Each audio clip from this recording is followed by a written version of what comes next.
Marie-Josée Pérec a appuyé sur l'accélérateur. Dominique Strauss-Kahn entre les mains de la police à New York. L'abolition de la peine de mort en France.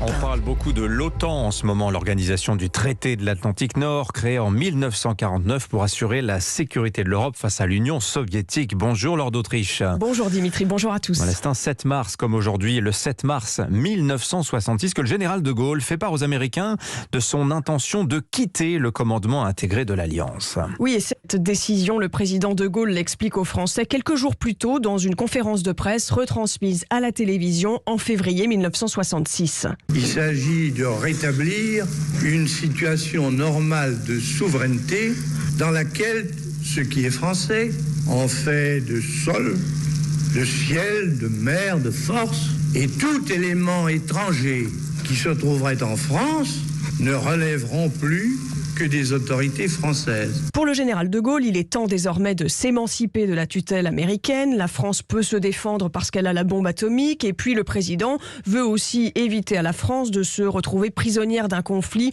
où seraient impliqués les États-Unis, comme la guerre du Vietnam. Et dès qu'elle est prononcée, la décision du général de Gaulle divise dans l'opinion et dans le monde politique.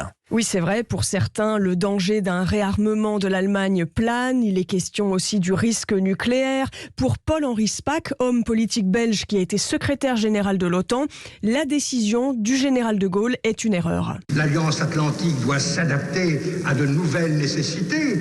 Mais comme il serait plus raisonnable d'aborder ensemble ce problème plutôt que de l'aborder en ordre dispersé. Dans l'opinion aussi, les réactions sont très variées. Quant aux Britanniques, ils ont peur de ne plus être les interlocuteurs privilégiés des États-Unis en Europe, rapporte alors un journaliste d'Europe 1 depuis Londres. Tant que les forces de l'OTAN sont placées sous un commandement unique, les Américains traitent avec leurs principaux alliés, pour ainsi dire, sur le même plan. Pour des raisons de langue, de politique commune également, l'Angleterre fait même figure d'allié privilégié. Et il y a un point intéressant, c'est que les Anglais craignent alors que l'Allemagne ne remplace l'Angleterre comme interlocuteur principal de l'Amérique en Europe. Et en cette même année 66, Georges Pompidou, qui n'est pas encore président mais Premier ministre, défend la décision du général de Gaulle. Oui, on lui reproche de ne pas avoir consulté le Parlement avant de prendre cette décision, de ne pas avoir négocié avec les alliés non plus, d'avoir mis tout le monde devant le fait accompli. Réponse de Georges Pompidou. Engager une négociation n'aurait conduit qu'à d'interminables conversations, avec la certitude de ne pas aboutir.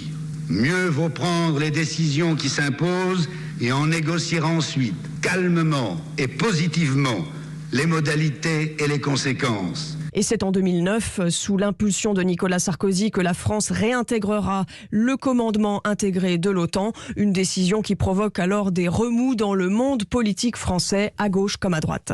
Merci beaucoup Lord d'Autriche.